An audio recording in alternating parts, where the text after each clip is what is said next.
सारे तीर्थ बार बार, गंगा सागर एक बार। गंगा सागर तीर्थ की महिमा बताने के लिए लोक में व्याप्त सिर्फ यही एक कहावत काफी है।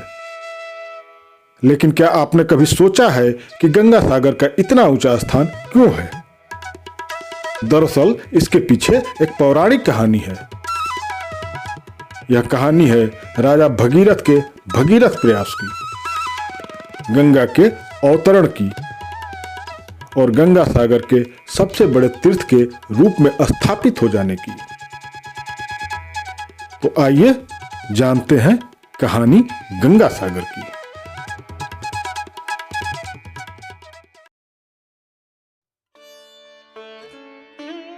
पौराणिक और धार्मिक मान्यताओं के मुताबिक प्राचीन काल में गंगा सागर तीर्थ का यह क्षेत्र जंगल हुआ करता था। इस जगह पर तपस्वी कपिल मुनि का आश्रम था। एक बार कपिल मुनि की तपस्या से घबराए इंद्र ने राजा सगर के अश्वमेध यज्ञ के घोड़े को चुराकर कपिल मुनि के आश्रम में बांध दिया। सगर अयोध्या के राजा थे। उनकी 2 रानियां थीं। एक रानी से एक पुत्र था, जबकि दूसरी रानी से सगर को 60,000 पुत्र थे।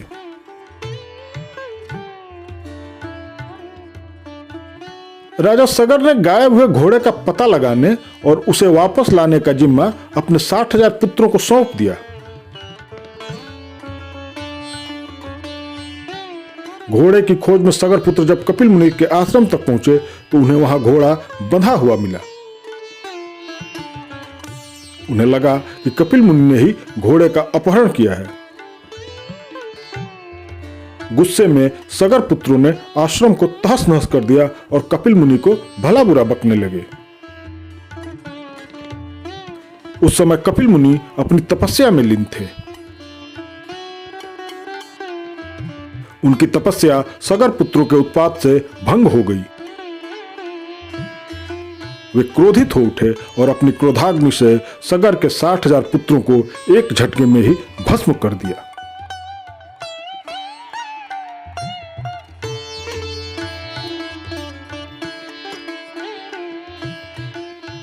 जब यह खबर सगर को लगी तो वे दौड़े दौड़े आए और कपिल मुनि के पैरों में गिरकर क्षमा मांगने लगे।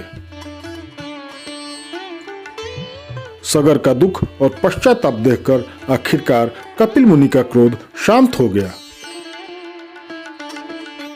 उन्होंने सगर से कहा कि अगर गंगा स्वर्ग से यहां आकर जलकर भस्म हुए इन मृत शरीरों का स्पर्श कर दे तो इन्हें मुक्ति मिल जाएगी, इनका तर्पण हो जाएगा।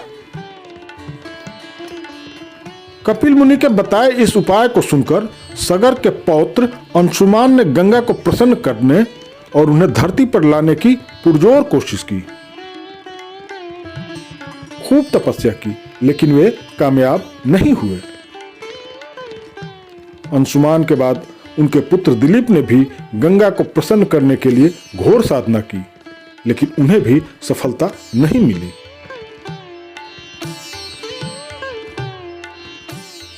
भगीरथ राजा दिलीप के पुत्र थे। भगीरथ की कोई संतान नहीं थी। उन्होंने मंत्रियों को राजपाट सौंपा और निकल पड़े पुरखों की भटकती आत्मा को मुक्ति दिलाने के लिए। जंगलों में पहुंचकर गंगा को प्रसन्न करने के लिए भगीरथ ने घनघोर तपस्या की।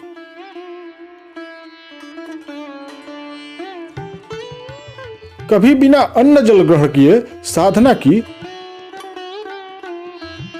तो कभी एक पैर पर खड़े होकर उन्होंने तपस्या की।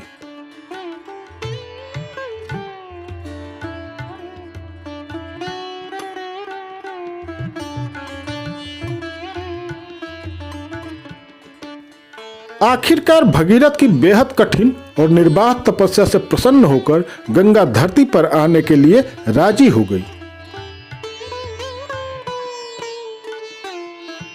लेकिन गंगा के प्रबल और प्रचंड वेग को पृथ्वी संभालने में असमर्थ थी।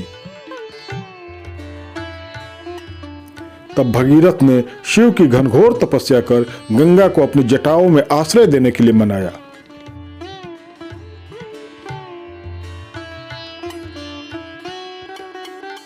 इतने भगीरथ प्रयासों के बाद गंगा स्वर्ग से निकलकर शिव की जटाओं में समाई, वहां से पहाड़ों पर उतरी और फिर भगीरथ के पीछे पीछे चलकर यहाँ यानी कपिल मुनि के आश्रम तक पहुंची। यहाँ पहुंचकर गंगा ने सगर पुत्रों के भस्म शरीरों की हड्डियों तथा राखों को स्पर्श किया और उन्हें मुक्ति दी, उन्हें तार दिया।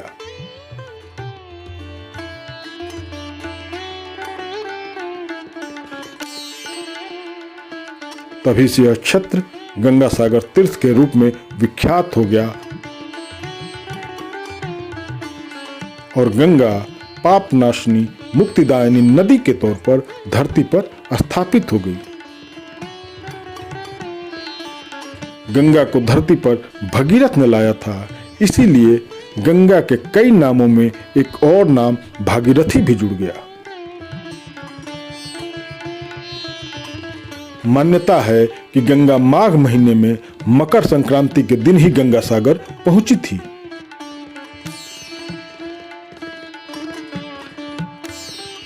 इसीलिए मकर संक्रांति के दिन यहां बहुत बड़ा मेला लगता है।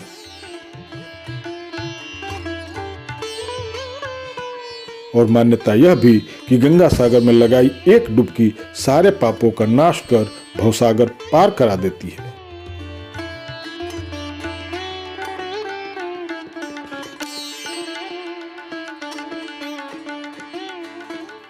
इसीलिए कहते हैं कि सारे तीर्थ बार बार, गंगा सागर एक बार।